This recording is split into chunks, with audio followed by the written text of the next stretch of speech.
Yo, what up, everybody? Welcome back to the show. It's your boy Kenny coming at you solo dolo today. At the moment, my boy Anthony, aka Skippy, he might be joining in a little bit late today in the show. We're doing it a little bit different today. We're doing it digital. Welcome back. It's episode 18 of the Fandom Frequency Show. Thanks for rocking with us if you're returning. If you're new to the show, we break down all different things in the multiverse of fandom in pop culture, baby. Anything you can think about, we might mention it. We will talk about it. Albums, comics, movies, TV shows. We talk about it all here on the channel. So, with no further ado, we're going to get into this thing, baby. It's the Fandom Frequency Show, episode 18, man. And you guys know what the dealio is.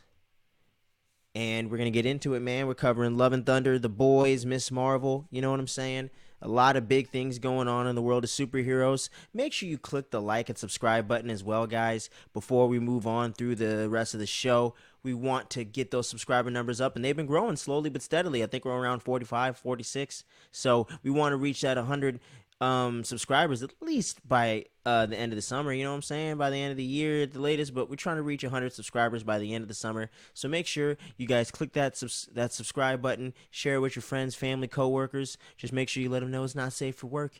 And we're gonna get right into this shit, yo. So with no further ado, let's get into the very first topic of this show, and that is going to be none other than the Miss Marvel finale. Just dropped on this past Wednesday, a couple days ago, as of the recording of this episode right here. And I gotta say, I didn't have high expectations going into this. And if you're just joining in on the channel and haven't been catching up with our previous reviews, we've been reviewing the entire series up until this point. And I gotta say, I've been thoroughly enjoying it. A few stumbles here and there, but for the most part, this series has been very, very strong. And I have been very much enjoying it. And I gotta say, the finale, for the most part, stuck the landing. That is for sure, man. And I gotta say, there were some highlight moments. We're gonna kind of switch up the way we were kind of doing the recap review type stuff on the channel. You know what I'm saying? We're gonna kind of go into just like favorite moments and things like that, and then kind of get into speculation for what could come in the future. And we got some pretty big hints and some pretty big details dropped in this episode. So just going into one of the lighter ones before we get into the crazy one, but the post-credit scene of the finale, just starting there, is one of my favorite moments because it's like a holy shit, what's going on type moment. You know what I'm saying? What is going on here? You know what I'm saying? Because you see the bangle there is going off and whatnot, and you're like, okay, so what's going down here? Her mom's over there like, that doesn't sound like science homework to me. There you go. What is that? Like, what the hell just happened right there? Did they just, like, kind of switch places in a certain sense? You know what I'm saying? Or, you know what I mean? Because it almost looked like she became Carol Danvers, but I think they just switched, like, swapped places somehow. But I'm like, how did that go down? You know what I'm saying? And looking back at this clip right here, I've been trying to see, is there any details we didn't really pick up on before? You know what I'm saying? And I'm like, I don't think so, because I don't think Carol Danvers is wearing a bangle, right? I think she's just wearing the regular gloves.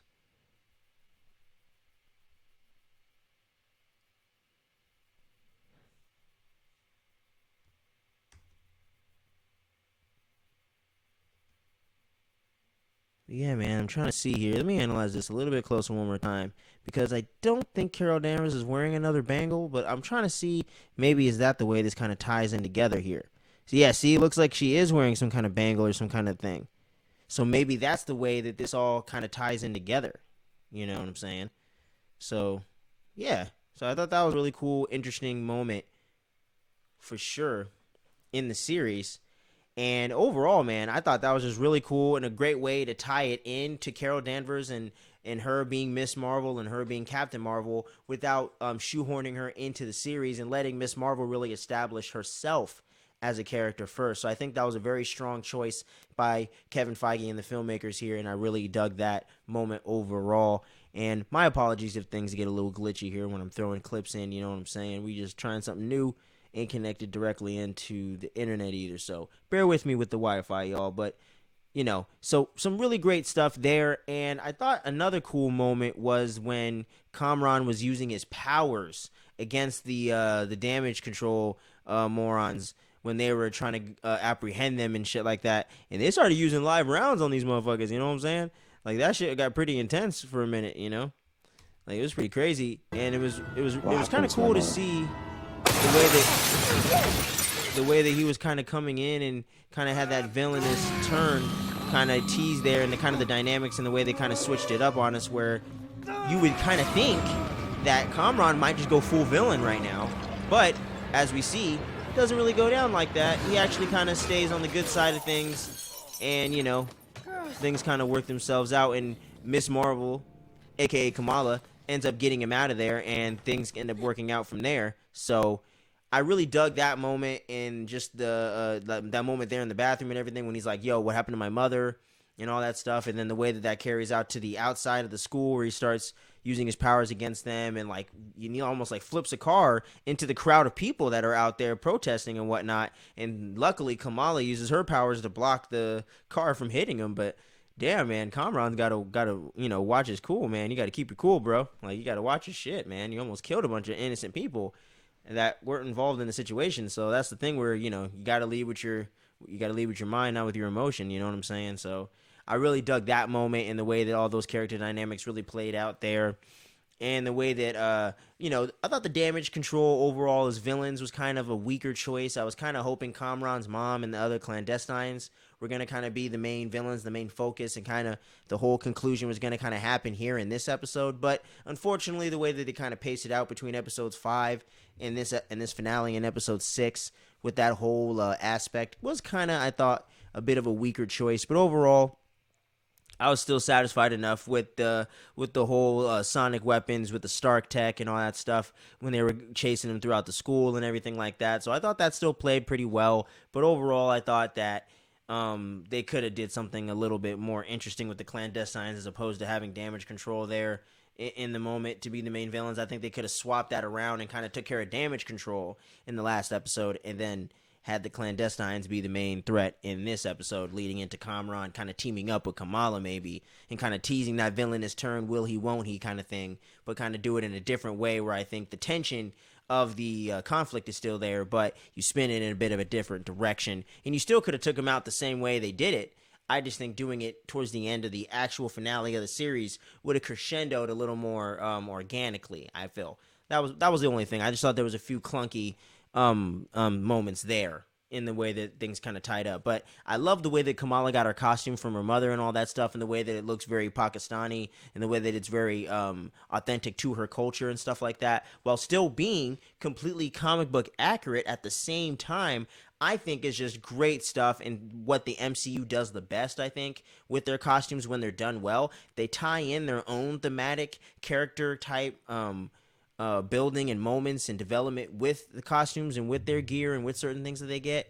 You know what I'm saying? Like Yelena and Natasha with the vest that she had in Infinity War from Black Widow and all that stuff, the way that tied in together. Captain America having the shield, passing it on to Sam. So I love the way that they kind of pass in these weapons and these different things, and the way that they kind of make the costumes important sometimes in a way. Black Panther and certain things like that. So I love the way that that comes through here with Kamala, and gives Ms. Marvel her own identity, really coming in with her as a person into her new persona as a superhero. So I thought that was all really well done as well. And overall, man, I dug the action for the most part. I thought the effects were a little spotty here and there with Kamala's powers, as they have been throughout the entire run so far. But I thought in this episode, they definitely spent more of the money here, and it definitely looked a little bit better than, for the most part, than it did in some of the other episodes when she was using the powers. And the way she was using her powers here was a lot more, I thought, cohesive and a little more well done with the whole thing going down and whatnot. So that was really dope. I really dug that, man. Like, not much to complain about here with the finale of Miss Marvel, man, if I'm being honest. I really, really dug it overall. I'm trying to think if there's any other standout moments. Oh, shit, man. I almost forgot, man. Da-na-na-na-na-na-na. We might have powers too, and I think we might have had it wrong the first time around. Man, yo, What do you mean? live reaction So shit we right know here, why bro. you have access to the Nor and how you can wield it, but when I compared you to the rest of your family, something still seemed off. Okay. This right here, man. One of the Kamala, biggest there's drops something of different Phase 4, baby. in your genes, You know what I'm saying? like a mutation. You know what I mean, bro? It's going down. X-Men up in the house. The X-Men are coming to Phase 4 of MCU officially as of right there, man. When, where, who, what? I don't know, but Kamala is officially confirmed in a more like in-your-face kind of way as the first mutant of the MCU next to Scarlet Witch and Quicksilver, Pietro, technically. But overall, I really loved that reveal, and that just makes me immensely happy and excited about the potential of the X-Men and the mutants and all that whole side of the Marvel Universe coming in to the MCU proper. So I'm extremely excited about that. Can't wait to see where that goes, man. And yeah, I'm just really digging the Miss Marvel finale, bro. I really dug season 1 overall. Like I said, episode 5, I thought when they were transitioning into now, it was a little clunky in that respect. I thought they got rid of the clandestines a little too fast and too rushed, like, you know what I'm saying? I thought they rushed through that plot point a bit too fast. And yeah, I thought the same thing kind of happened in this episode with a few things as well. But overall, I thought this series was very well done. This was a very strong season, and it did come to a very satisfying conclusion. So I'm going to give this episode, I'm going to give it a 8.75 out of 10. Very good stuff. And I'm going to give the show an 8.5 out of 10 overall. Very well done series. One of the best ones, I think, so far in the MCU for Disney Plus so far in Phase 4. Y'all know Loki is my absolute favorite. And Hawkeye might beat this one out just slightly, but it's kind of interchangeable right now between the two. But we'll see where that goes when I do a rewatch and kind of re-rank these things towards the end of the year going into next year when we get into the next batch of Disney Plus MCU shows. But what say you guys out there? What say you ladies and everyone out there in between? What do you got to say about Miss Marvel, the series, the finale, season 1 in general? What did you dig? What did you love about it? What did you not like about it? Do you want to see... Oh, hit the mic. That's not good. Do you want to see season 2 to this show? Are you excited to see her in the Marvels next year in 2023? So let me know what you think about it in the comments below. I want to get into a discussion with y'all. And if you're listening to this one on the podcast feed, hit us up on social media at fan_frequency on Twitter and at fandom_frequency on IG. Let us know what you think about it, man. We'd love to get into a discussion with y'all over there and continue to discuss things in the future. Come be a part of our network of other fandom freaks out there, y'all. So we're going to keep this train a-rolling, man. I'm still waiting on my man Skips to see if he's going to come through, but haven't heard anything yet. So I guess we're just going to have to keep this train a-rolling, man, and we're going to get into the next subject, The Boys, Season 3. God damn, I got to tell you guys, I love this fucking show. It's the best. I love it, man. Or not the best, but it's one of the best shows, man. I really dig this series overall, and I just can't say enough about it. I just love the hell out of it. Whew, when it comes to standout moments, man, there's just so much going on, man. I gotta tell you, yeah, we're gonna show y'all some of these standout crazy ass moments. Yeah, yeah, man, it's just insane. Where do we start? Hold on, y'all. Hold on. Oh, gotta skip through that so YouTube don't ding us on that one. Woo! Oh, are we there? All right, cool. Look like we're glitching for a minute. But, oh, man. Okay. Ooh, looks like it's glitching. Ooh. Well, that doesn't want to play. I think I'm gonna have to remove that from the stream. That doesn't want to play quite right. Yeah. So that's one of the standout moments right there. where he killed Soldier Boy's former protege. What was his name? I'm forgetting his name right now. I gotta look this up real quick. But yeah, when he killed his protege, that was one of the crazy standout moments right there, where you saw Butcher fully using the powers he gets from the bootleg Compound V or whatever. All right, have we caught up? Are we caught up? Are we glitching? Are we glitching? I think we're good. All right, I think we're good. I think we're back. But anyways, keep it rolling here.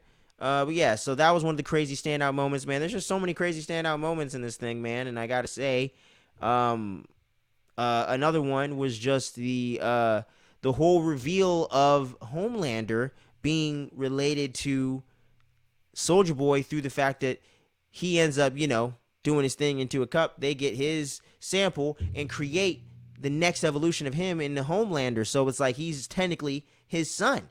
I'm like, oh shit! When that reveal came through in episode 7, I was like, holy, or episode 6, I can't remember which one, but I was like, damn, this shit is getting hella interesting. It just gets more crazy and more crazy and more and so many twists and turns.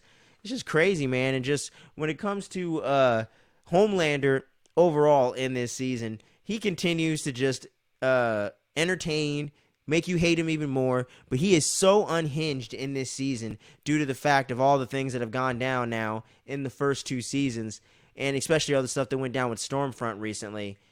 Oh man, this boy is about to lose his shit at any moment, I tell you. And it is just so well done with Anthony Starr's performance. I love the layers that he brings to this character, and they're also teasing a little bit of a Moon Knight kind of a alternate personality, multiple personality kind of thing going on with that. So we'll see if they continue to explore that down the line and go deeper into that psychology of the character of Homelander. But where was I? Oh yeah, so going into Homelander on all the crazy fights that went down with him and Huey and Butcher and all that stuff, and that had some serious Civil War vibes going on there with like Bucky, Cap, and Iron Man in their 3-way fight in that movie. So I was really digging all of that, man. And just when you're talking about all the crazy standout moments and just the violence in this season, I don't know how they managed to do it every season, but they managed to crank it up every single time. The gore is just insane through the roof, man. It's not for the faint of heart, I tell you. If you got a weak stomach,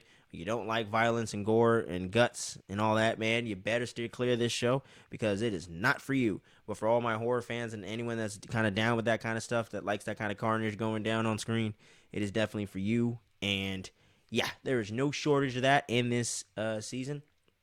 As you guys saw, there was a clip. There are clips in this thing that you cannot even show on YouTube. I'm telling you, it is like it's really bad. It's really bad, y'all, but in a good way. And I love it. I just love the insanity of this show. It is just it is something else. It is a sight to behold. But yeah, man, it's a good time, man. It's a good time for sure.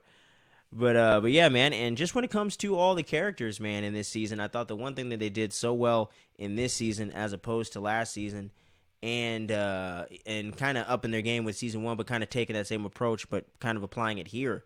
Every character in this season gets some kind of arc or some kind of storyline or something that's going on and has some kind of purpose in the story and some kind of part to play. And Orange is there for comedic relief, minus the Deep. He's always there just for that shit. He never really has too much really going on, but he's always there to make things a little more difficult for our heroes. So, you get a few laughs, a few what the fuck moments. All I gotta say is octopus, and for those that have seen it, you know what I'm talking about. I'm not going to discuss that here, because, whoa. But, yeah, crazy shit there, and, yeah.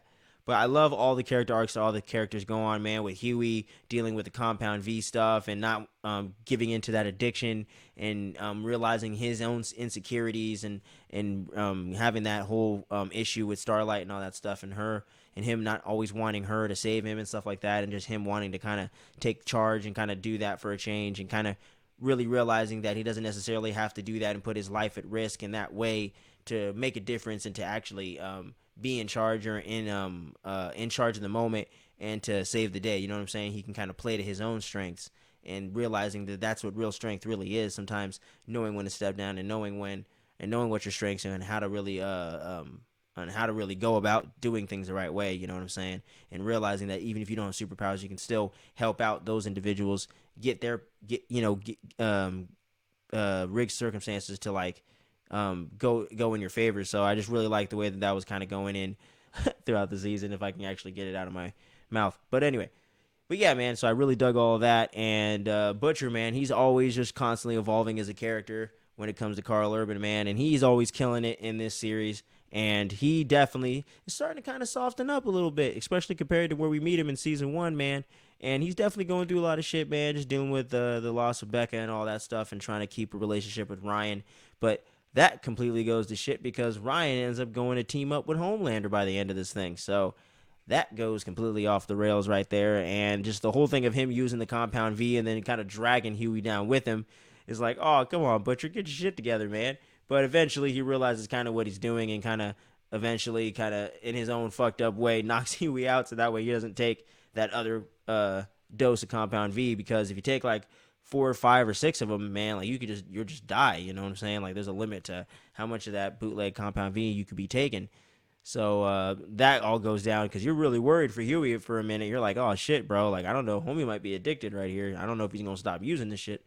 So luckily things didn't go down that dark road right there. So I was definitely happy to see that. But yeah, man, I really loved a lot of the character arcs going on this season, even with like Frenchie and Kimiko and their whole love story and everything going on there. You know, I could have gone without the musical dance scenes, but I get what they're going for, and it does kind of brighten the mood for a bit and give you a little more of that hope and a little more of that upbeat vibe, because this show does get to some pretty dark and fucked up places throughout most of it, if not most of the entire time. So it is kind of nice to get a little bit of a breath of fresh air through those two characters and their relationship together. And I always love everything going on with Mother's Milk. I can really relate and identify with his character, and the whole thing going on with the fact of Soldier Boy ended up killing his parent or his whole family, essentially because of collateral damage and all that stuff, and the guilt that he feels because him admiring Soldier Boy as a kid, going like, "Hey, Grandpa, hey, Dad, hey, everyone, come look at this," and then Soldier Boy ends up throwing a car into their building and ends up killing all of them, minus him, and he feels a lot of the guilt from that and a lot of anger and resentment and all that towards Soldier Boy, and he's always had this thing, and that's been the main thing driving him to want to get these soups from the beginning, is from way back in the day when Soldier Boy killed his family and everything like that. So that really came and rang true right there. And the whole conflict with him and Butcher, and the whole thing with him being mad at Butcher for taking the bootleg Compound V or whatever, and being like, "Yo, man, like we're supposed to stand for something and be better than that." And if we kind of dabble in that, what makes us any different or any better? We got to kind of make a stand and really stand for something. And getting to see the whole back and forth between them two, and the whole way that really complicates their relationship throughout this whole season is very interesting and very relatable and very down to earth. And I love the way that was executed throughout the whole thing.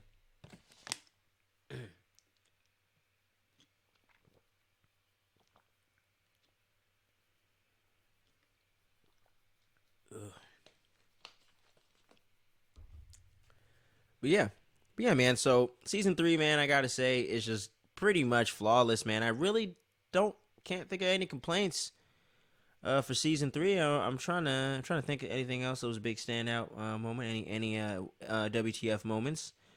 Um, yeah, Hero Gasm. Woo! I'm not gonna describe what we saw there, but it is fucking insane, boy. It's madness, man. It is madness, and I gotta tell you, it is something. It is something. And yeah, man, and the way that Homelander was taking motherfuckers out in this, and just Soldier Boy as well, and actually, well, I'm gonna delve into Soldier Boy for a second. Jensen Ackles, got to give him a shout out. Really loved him in this thing. Really loved him overall. I thought he was just great and killed it in this role. It is definitely something a little more darker and a little more effed up than you're usually used to seeing him do, but definitely has a lot of that charisma that we know him for. And I thought he did a very great job at playing that very toxic masculinity, like, kind of douchebag type character. I thought he was very good at doing that and really brought across some of the layers of the character and some of the things in his backstory and things like that. And I thought he did very well with the action and everything like that. And I've always been a casual fan of his and liked his work. You know what I'm saying? From the My Bloody Valentine remake, Supernatural. He did the voice of Red Hood in one of the best animated DC films, Batman Under the Red Hood, if y'all haven't seen it. check that out.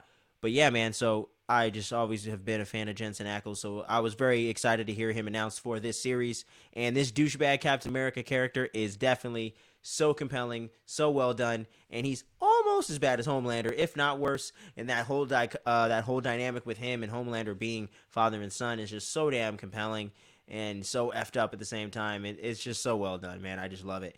And everything with Homelander in this season, like I said, this dude is off the fucking reservation. He is losing it, and he is taking motherfuckers out, bro. Like when he took out Shockwave or whatever the fuck that dude Alex that Starlight was kind of having a thing for. Man, he fucked him up.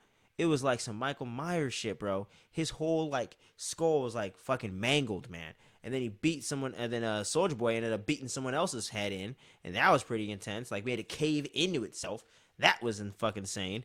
And then fucking Homelander's over here taking out Black Noir because of the fact that Noir never told him about the fact that he knew who Homelander's real father was the whole time, and that being Soldier Boy and all that stuff. So he ended up literally punching his guts out and like literally like snatching his guts out and everything like that. So apparently he seems to be dead. Anything's possible, but I'm pretty sure he's dead. I'm pretty sure he's down out. He's down and out for the count. So I don't think we're going to be seeing any more of Noir. But he was such an interesting character as well in the fact that he's fucking nuts. And he's got a lot of things going on and goes all the way back with Soldier Boy back in the day in the 70s with 70s or 80s with the Cold War or something like that. If I'm not mistaken, it might have been Vietnam, but I think it was the Cold War. Whatever. But you know what I'm saying. Back in the day when they were in the war and all that stuff and how Payback sold them out to the Russians and all that stuff.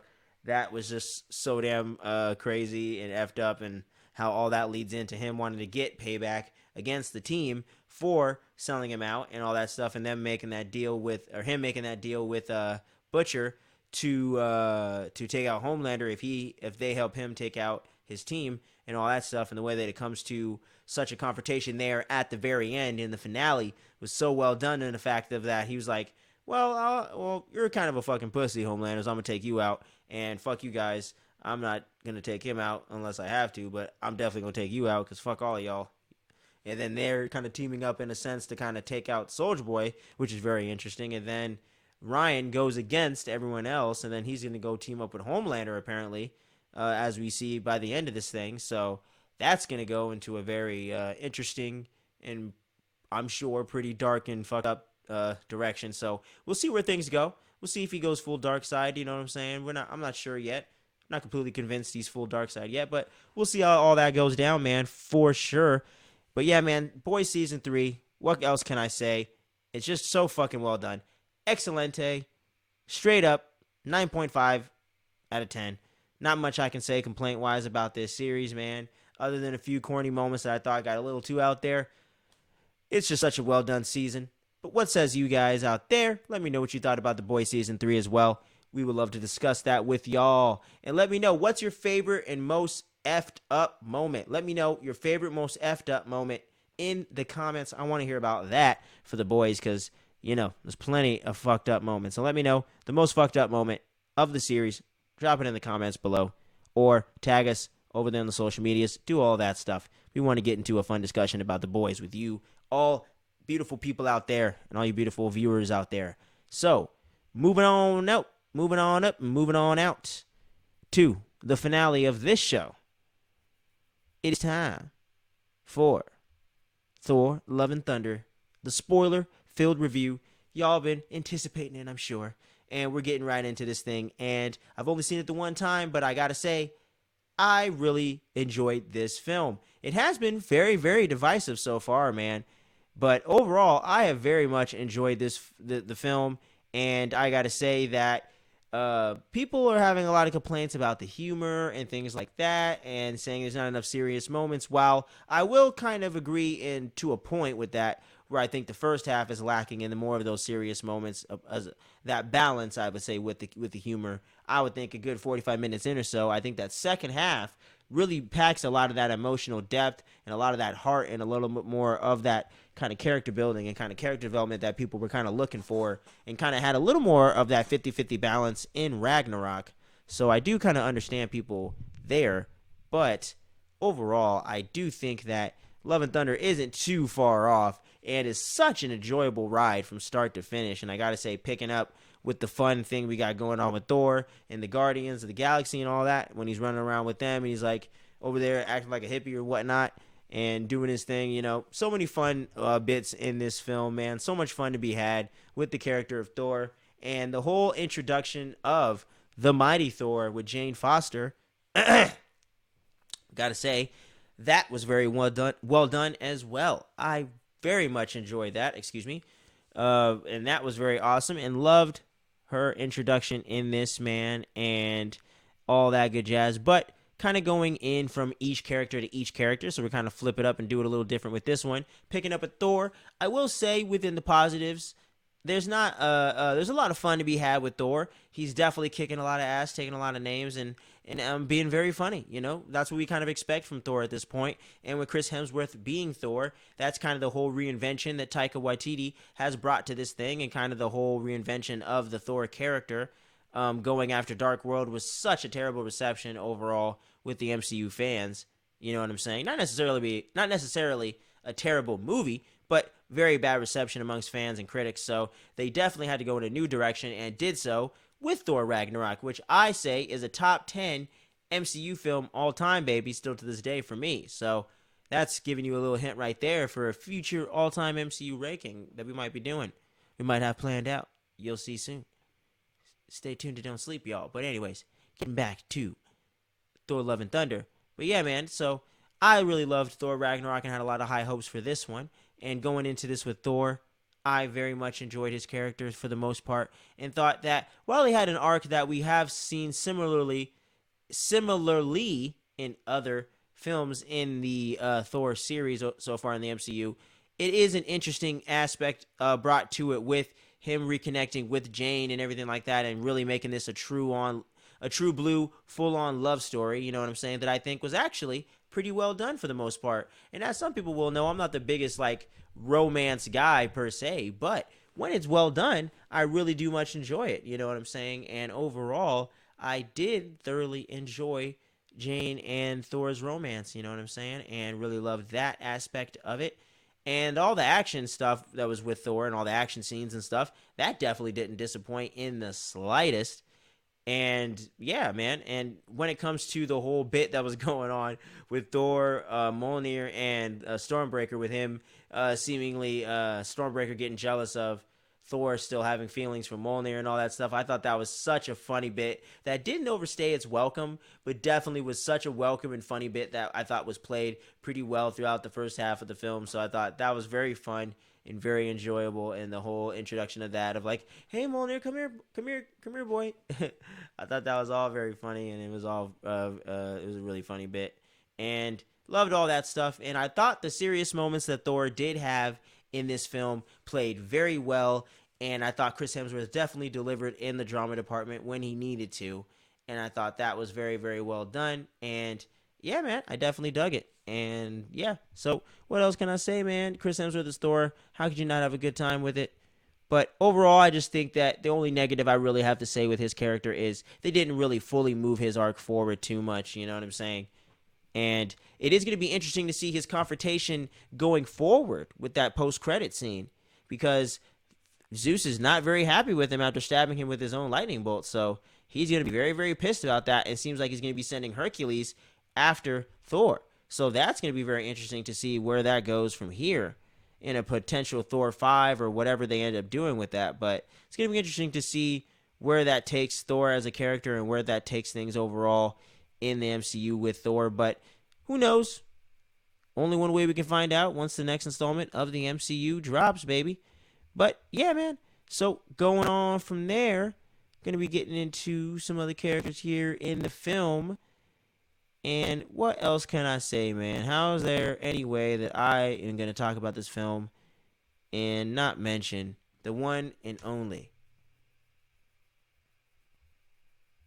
Jane Foster, aka the new Mighty Thor? I really thoroughly enjoyed her arc in this film. I really loved her in this, and I thought this is the most I've ever enjoyed Jane Foster in this thing, and I thought she did so well stepping into the role and stepping into that kind of mantle of Thor, and kind of She really, got the physique and really worked out and really, got that thing going, you know what I'm saying, and got those guns, you know what I'm saying. Welcome to the gun show, as you can see there. And, I really enjoyed her in this, and I thought she had such great chemistry with Chris Hemsworth, and it was so well done there. And I thought they had such a great back and forth and such a great dynamic, whether it came to the action or the romance or the humor. I thought it all played very well, and I loved the little flashback sequence with them when they were living together and they were still together back in the phase 1, early phase 2 days. So I really dug that. And overall, I loved her storyline, especially with them bringing that whole cancer storyline from the comics into this. I thought was so well done, and I thought was poignant and serious enough. I don't expect an MCU film to get so deep and dark into that stuff and to deeply explore it in that kind of way. You know what I'm saying? So I thought for what it is and for what the subject matter was, I thought they did a very good job at treating it with enough reverence and with enough seriousness that they needed to do, that was at least balanced enough with the more humorous tone that a Taika Waititi film is going to have. You know what I'm saying? So I really enjoyed that aspect as well. I really dug the design and the costume. I really like the similarity to that more phase 1 Thor, but definitely giving it that more comic accurate look to the Lady Mighty Thor kind of vibe that's going on. And I like the whole continuity, consistency with the broken Mjolnir as well, put back together. And I really dug that. And I like the whole ability of her being able to like throw the different shards and hit a whole bunch of enemies and reassemble it. Really dope idea. And I really dug that overall. The only criticism I have about Jane becoming Mighty Thor in this is not the fact that she did do it. I just thought the way that they kind of approached it and the way that she got the powers and was able to lift the hammer and all those kind of things was a little flimsy with the, oh, make sure you watch over her, make sure nothing happens and protect her with your life or whatever. I was like, okay, so now anyone could just tell it to watch over people, and then it'll just watch over whoever he tells it to. So if he likes Rocket, it could just watch over Rocket, and then Rocket could get the power of Thor. It's a little flimsy, you know what I'm saying? But I dug the storyline from there. I just thought it was a little convenient, and they kind of cheated a little bit to kind of set that up. That's all. So a little more of a mixed, more so than a negative thing, but that was kind of the only thing I saw critically there that I didn't like about her storyline, or the way that they kind of set it up. But the way that they ended it and the way that the whole rest of it went, I thought was very well done and very well handled. So I really loved Natalie Portman in this film and really enjoyed seeing her in this. And in the multiverse kind of sense, I wouldn't mind seeing her again. So we'll see where the future of the MCU takes us from here. But overall, I definitely dug her. And another character I enjoyed here, another returning character that I thought was a little bit underutilized in this thing, was my girl Valkyrie, played by the great Tessa Thompson herself. And I love the whole thing of where she's the leader of New Asgard. She is King Valkyrie, and she is having to take up those duties. And it's funny, in a sense, too, the way that New Asgard has kind of become a tourist location. You know what I'm saying? And the way that, like, people come there like it's almost Disneyland or London or something like that, where people want to go, or where people want to go visit the New Asgard and get to experience the town and get the merchandise and the Norse mythology type stuff and all that stuff going on, in the way that she has to, make commercials and go to all these meetings and all these things, in the way that she kind of misses the battlefield and misses being a warrior, I thought was very fun and definitely made sense for the character. Just wish they could have delved more a little bit into that. But for every second we got with our girl Valkyrie, Tessa Thompson, she just nailed it. And all the action scenes and all that stuff was so well done. I love the redesign of her suit as well. Really dug that as well. And love seeing her come along for the ride with Thor and Jane. And I loved her dynamic with Jane Foster as well, and thought that it would have been cool to see them team up a little bit more. And I love that whole moment between the two when she had that whole thing and she was like, oh no, it's a Bluetooth speaker. And she was playing the Mary J. Blige right there. I really dug that moment and thought that was funny and really sweet in a moment where she was feeling down and whatnot. So I really dug that. And I love Valkyrie so much. And as many of my homies and people that know me know, I'm a huge fan of Valkyrie. And I know Taika did mention, I don't know if he was joking or if he was like dead serious, but I know I did hear him mention that he might be interested in doing a series or working on a series with Valkyrie.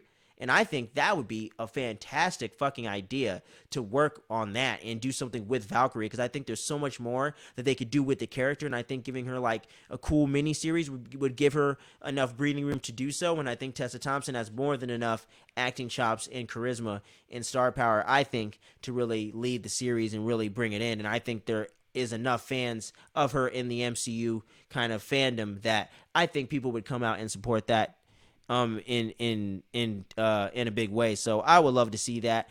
And y'all let me know in the comments below if you would like to see a Valkyrie series, maybe even a movie, whatever. But I would love to see a series led by or just about Valkyrie and get to see her do some solo type shit. But I loved everything with her here in Love and Thunder. And like I said, I really dug the redesign of her suit. Very, very cool looking and still comic book accurate somewhat at the same time. So I definitely dug all of that. And, Taika coming back as Korg was a lot of fun as well. And yeah, man. So a lot of good fun with that.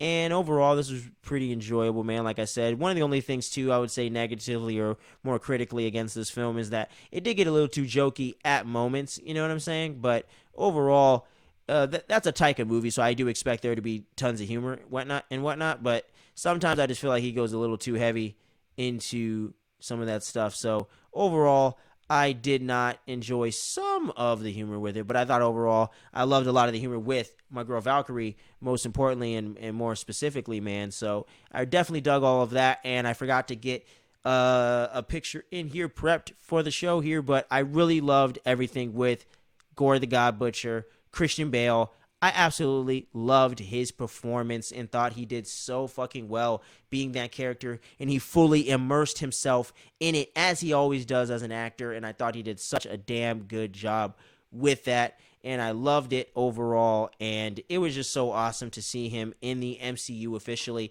and to be kind of back in the superhero comic book kind of universe as an actor as well, and in live action and stuff like that. So that was super cool and enjoyable to see. I really dug that. And his whole arc here in the film, while I thought could have had a little more time to develop and marinate over the course of the film, I thought what they were going for and what the initial setup was and what the point of it was, with him losing his daughter and kind of giving himself as an apostle to the gods and them not having any eternal life or anything for him after the fact, after he's giving everything to them, and they won't even help him out with this one thing of just helping him with his daughter to help save her life, and he loses her.